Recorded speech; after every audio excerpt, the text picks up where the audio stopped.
Welcome back students. तो Bihar board परीक्षा 2023 में भी इस बार साइंस में आपके 40 के बजाय 80 ऑब्जेक्टिव प्रश्न पूछे जाएंगे और ये जो प्रश्न पूछे जाएंगे इसमें आपको 40 ही सॉल्व करने हैं, यानी कि 40 वैकल्पिक आपके लिए होंगे।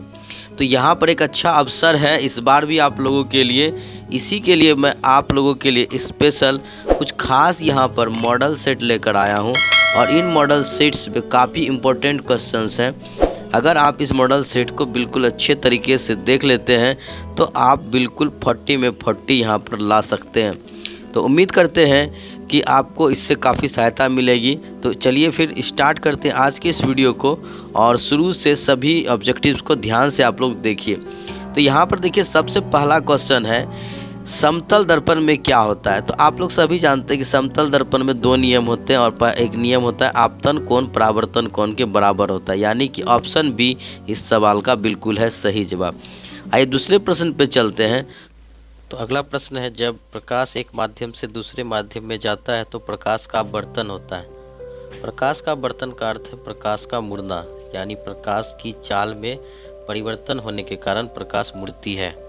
चलिए अगले प्रश्न में चलते हैं। क्लोरोफिल वर्णक का रंग कैसा होता है। तो क्लोरोफिल वर्णक का रंग हरा होता है। Option A is the right answer.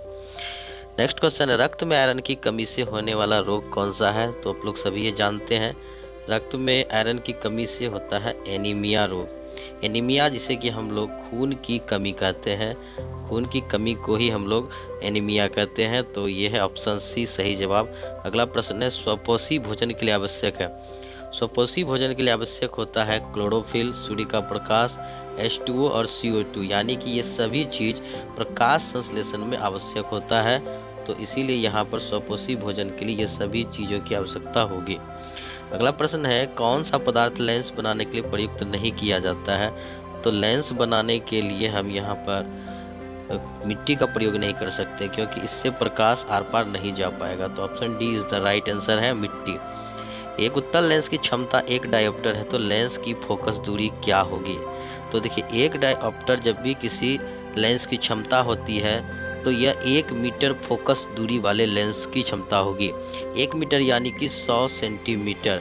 अब यहाँ पर देखा जाए 100 सेंटीमीटर आपके दो ऑप्शन में, चूँकि लेंस उत्तल है इसलिए प्लस वाला ऑप्शन सही होगा। Option C is the right answer है।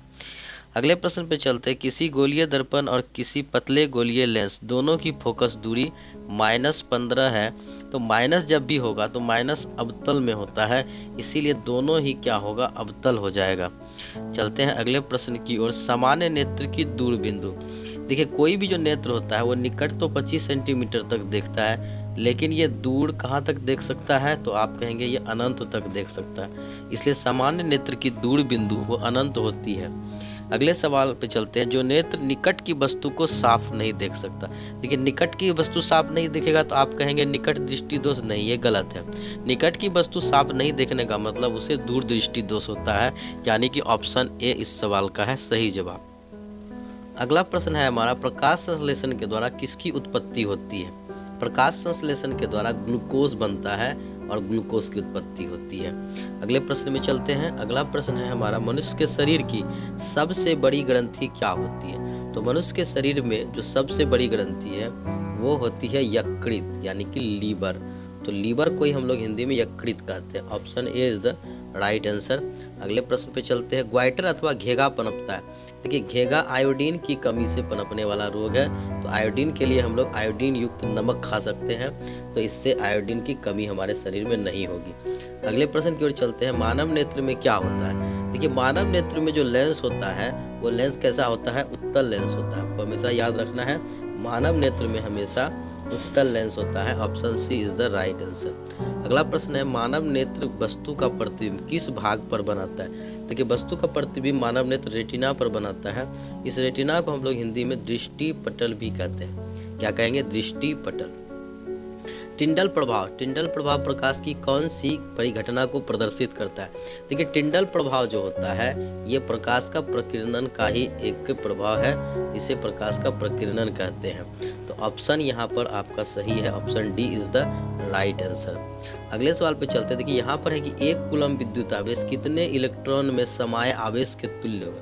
देखिए 1 कूलम जो आवेश होता है वो आपके 6.25 इंटू 10⁻18 इतने इलेक्ट्रॉन में समाये आवेश के ये तुल्य होता है। अगले प्रश्न में चलते हैं। यहाँ पर आपसे देखिए एक क्वेश्चन है, न्यूमेरिकल है। यहाँ पर एक एमीटर का जो परिसर है वो 0.3 एम्पियर है और इस एमीटर के स्केल पर डिवीजनों की संख्या 30 है। तो एमीटर का अल्पमापांक, देखिए अल्पमापांक आप जब भी निकालते हैं, लिस्ट काउंट जब भी निकालेंगे तो आपको रेंज बाई डिवीजन कर देना है, यानी 0.3/30। तो यहाँ से हम पॉइंट उड़ा देंगे 300 यानी 1/100 तो इक्वल टू 0.01 एम्पियर। ये option D is the right answer हो जाएगा। क्लियर है। चलिए अभी हम आगे चलते हैं अगले प्रश्न की ओर। थायरॉक्सिन का स्त्रवण कहाँ होता है। देखिए थायरॉक्सिन जो है ये आपके अंतःस्रावी ग्रंथि से निकलता है और ये थायराइड से निकलता है जो कि हमारे गले में होती है। चलिए अगले प्रश्न में चलते हैं। मानव में डायलिसिस थैली। देखिए डायलिसिस का मतलब होता है उत्सर्जी पदार्थ को बाहर निकालने वाला क्रिया। तो उत्सर्जी पदार्थ से संबंधित जो हमारा अंग होता है वो होता है नेफ्रॉन, यानी option A is the right answer. और नेफ्रॉन को हम लोग वृक्क यानी वृक्क जो होती है किडनी, ये हमारे शरीर का सबसे महत्वपूर्ण उत्सर्जी अंग होता है और किडनी का ही क्या होता है क्रियात्मक और रचनात्मक इकाई नेफ्रॉन होता है। अगले प्रश्न पे चलते हैं। भोजन का पचना किस प्रकार का उदाहरण है। भोजन का जो पचना होता है वो होता है ऑक्सीडेशन। ऑक्सीडेशन यानी इसे हम लोग हिंदी में क्या कहेंगे, इसे हम लोग हिंदी में उपचयन कहते हैं। क्या कहते हैं, उपचयन कहेंगे। Option A is the right answer.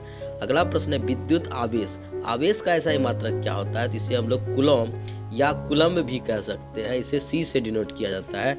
Option D is the right answer.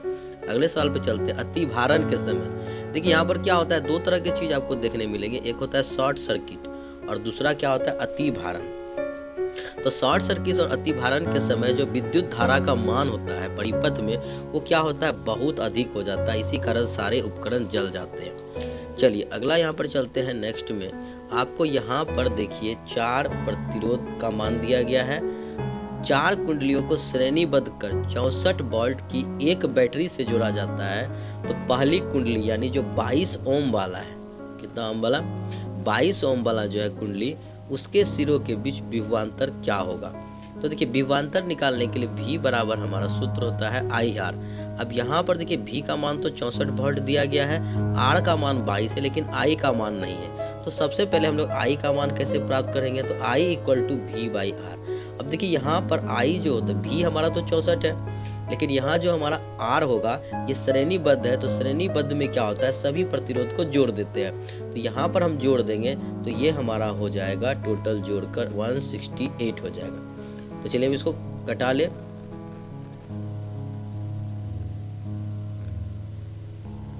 तो 8/21 ये हमारा हो गया I। अब देखिए V इक्वल टू IR यानी I का वैल्यू हमारा 8/21 और R 22 हो गया। तो लगभग देखिए एक बार में कट जाता है, यानी कि लगभग 8 वोल्ट जो है ये पहली कुंडली के बीच का विभवांतर हो जाएगा। तो उम्मीद है कि ये आप लोगों को समझ में आ गया होगा। चलिए अगले सवाल पे लोग चलते हैं। नेक्स्ट क्वेश्चन है एड्रीनलिन हार्मोन स्रावित होता है। तो एड्रीनलिन हार्मोन जो स्रावित होता है वो कहाँ से होता है, अधिवृक्क ग्रंथि से होता है। ठीक है, आदि जो हमारा किडनी होता है ठीक इसके ऊपर जो होता है एड्रीनलिन हमारा जो होता है यानी कि अधिवृक्क ग्रंथि होता है। चलिए आगे आते हैं। पुष्पी पादपों में लैंगिक जनन। देखिए कोई भी जो पुष्पी पादप होता है तो पुष्पी पादप का जो लैंगिक जनन होता है वो कहाँ से होगा, वो पुष्प से ही होता है। ठीक है, वो हमेशा कहाँ से होगा, यहाँ देखिए पुष्पी पादप में लैंगिक जनन पत्ती द्वारा फूल द्वारा, यानी फूल द्वारा। यहाँ पर ऑप्शन बी सही जवाब होगा। आइए अगले क्वेश्चन पे चलते हैं। कौन लैंगिक जनन संचारित रोग है। देखिए लैंगिक जनन संचारित रोग जो होता है जो असुरक्षित यौन संबंध, असुरक्षित यानी कि लैंगिक जो संबंध होता है उससे होता है। इसमें हमारा गोनोरिया, सिफिलिस, एड्स यानी इनमें जो सभी है ये सभी लैंगिक जनन संचारित रोग ही हैं। आइए अगले जाते हैं हम लोग प्रश्न पे। जनसंख्या नियोजन के लिए पुरुष द्वारा उपयोग में लाई जाने वाली सरल विधि क्या है। देखिए तो जनसंख्या नियंत्रण के लिए पुरुष के द्वारा उपयोग में हम कंडोम ला सकते हैं। तो कंडोम है ये सबसे सरल विधि होती है। आइए हम लोग अगले ऑप्शन पे चलते हैं। जनसंख्या नियंत्रण के लिए स्त्री द्वारा अपनाई जाने वाली सर्जिकल विधि है। तो स्त्री द्वारा अपनाई जाने वाली जो विधि होती है और सर्जिकल विधि उसे हम लोग कहते हैं स्त्री नसबंदी। अगला प्रश्न हमारा, किसी विद्युत धारावाही सीधी परिनालिका के भीतर चुंबकीय क्षेत्र। देखिए परिनालिका जो होती है इसके भीतर जो चुंबकीय क्षेत्र होता है ये सभी बिंदुओं पर एक समान होता है, यानी कि ऑप्शन डी इस सवाल का है बिल्कुल सही जवाब। चलिए अगले प्रश्न पे हम लोग चलेंगे। अगला प्रश्न है हमारा, फ्लेमिंग के वाम हस्त नियम में। तो देखिए फ्लेमिंग का जो हमारा वाम हस्त नियम होता है वो इस तरह से होता है हमारा। तो ये मध्यमा हमारा है, तो मध्यमा जो होता है ये धारा की दिशा को व्यक्त करता है, और जो तर्जनी होता है ये चुंबकीय क्षेत्र की दिशा को व्यक्त करता है, यानी कि option B is the right answer. और अगर अंगूठा की बात करें तो ये बल की दिशा को व्यक्त करेगा। अगला क्वेश्चन है कि सबसे प्रबल लवण। देखिए कोई भी लवण, सबसे प्रबल लवण हमेशा सोडियम क्लोराइड यानी NaCl होता है। अगला हम लोग चलते क्वेश्चन पे, सरलतम हाइड्रोकार्बन कौन होता है। यानी सरलतम हाइड्रोकार्बन ये जो होता है एल्केन श्रेणी का सबसे पहला सदस्य है, यानी कि मेथेन।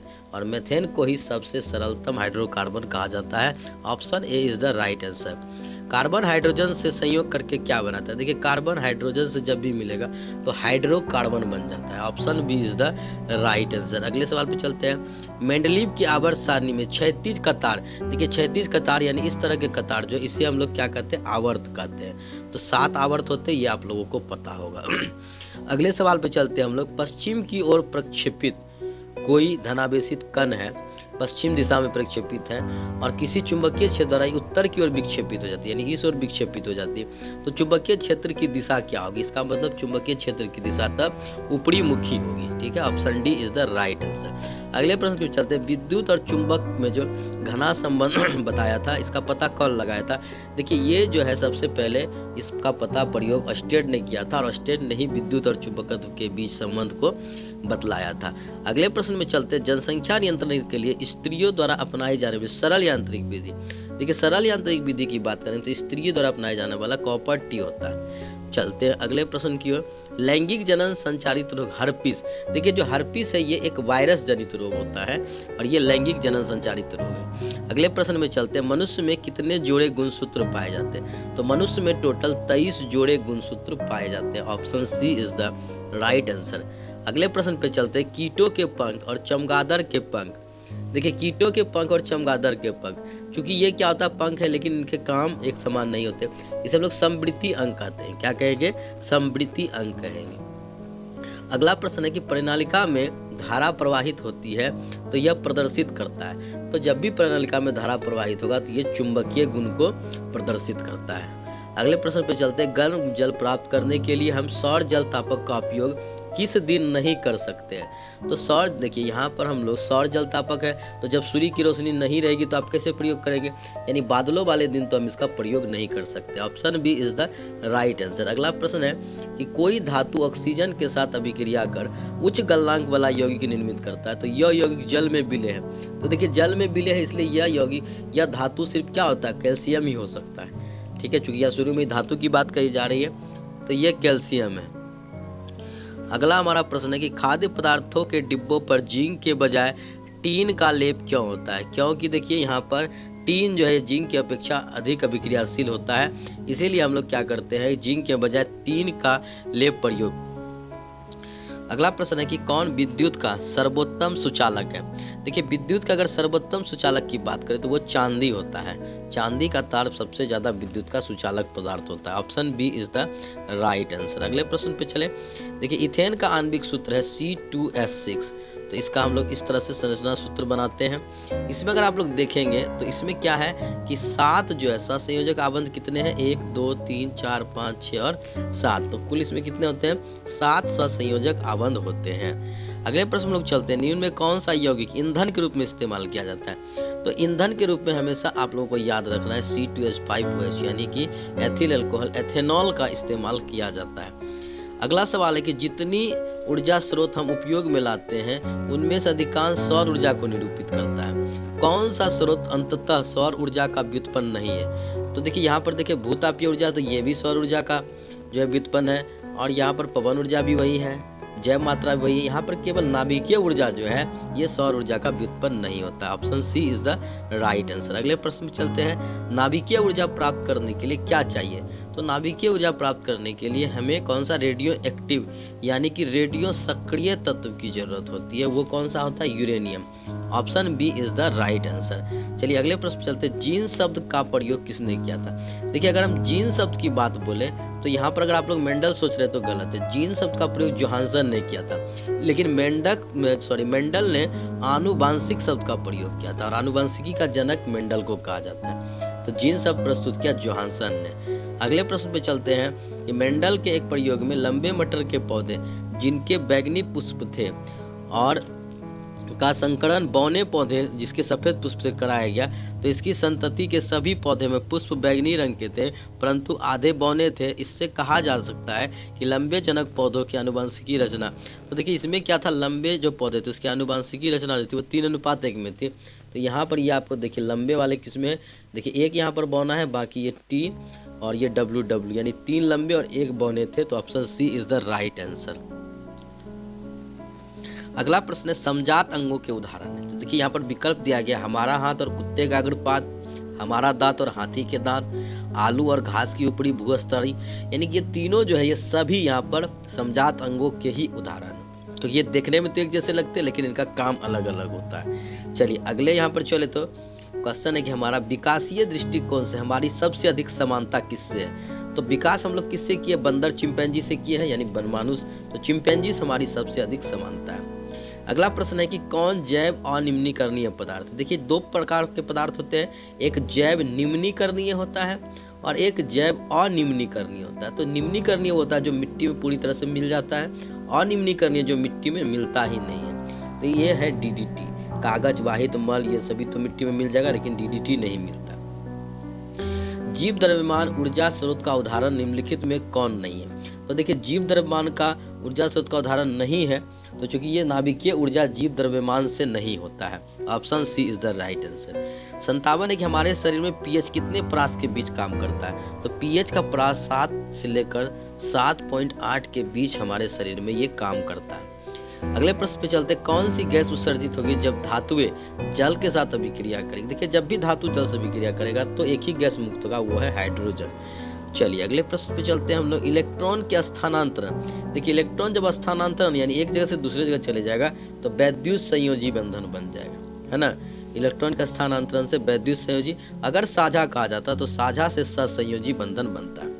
अगला प्रश्न देखिए, संगमरमर का रासायनिक सूत्र क्या है। देखिए संगमरमर यानी कि जिसे हम लोग कैल्शियम कार्बोनेट भी कहते हैं। अब आप लोग समझ गए कि इसका सूत्र क्या होगा। कैल्शियम कार्बोनेट का सूत्र CaCO3 होता है। अगला प्रश्न है कि कॉपर चूर्ण को वायु में गर्म करने पर उसके सतह पर कॉपर ऑक्साइड की एक परत जम जाती है। इस परत का रंग कैसा होगा। तो इस परत का रंग काला हो जाएगा। कैसा हो जाएगा, काला हो जाएगा। चलिए अगले प्रश्न पे चलते हैं। यहाँ देखिए अभिक्रिया आपको दिया गया है कि यहाँ पर एक अभिक्रिया है, यहाँ पर आप देख रहे हैं कि अभिक्रिया है CuO+H2। ठीक है, तो यहाँ पर पूछ रहा है किसका अपचयन यानी कि रिडक्शन किसका हो रहा है। रिडक्शन मतलब किसका, ऑक्सीजन का हटना। तो देखिए इसमें अगर देखेंगे तो यहाँ तो Cu से ऑक्सीजन हट गया, यानी कि रिडक्शन किसका हो गया, CuO का रिडक्शन हो गया, इससे ऑक्सीजन यहाँ हट गया। चलिए अगले प्रश्न में चलते हैं। ओजोन परत पाई जाती है। तो ओजोन परत स्ट्रेटोस्फीयर में पाई जाती है। ठीक है, option A is the right answer. चलिए अगले प्रश्न पे चलते हैं। कौन एक जलीय आहार श्रृंखला है। तो जलीय आहार श्रृंखला शैवाल, जलीय कीट और मछली, ये आपका जो है ये जलीय आहार श्रृंखला है। Option B is the right answer. 65 number में कि कोई विलयन लाल लिटमस को नीला करता है। तो देखिए लाल को नीला कौन करता है, तो भस्म करता है। तो भस्म का पीएच मान 7 से क्या होता है, 7 से ज़्यादा होता है, प्लस होता है, यानी कि ऑप्शन डी। इसका पीएच संभवतः 10 ही होगा क्योंकि 7 से ज़्यादा ही होना चाहिए, कम तो होगा नहीं, वो अम्ल हो जाएगा। आइए अगले प्रश्न में चलते हैं। एसिटिक अम्ल का तनु विलयन के बारे में कौन सा अवलोकन सत्य है।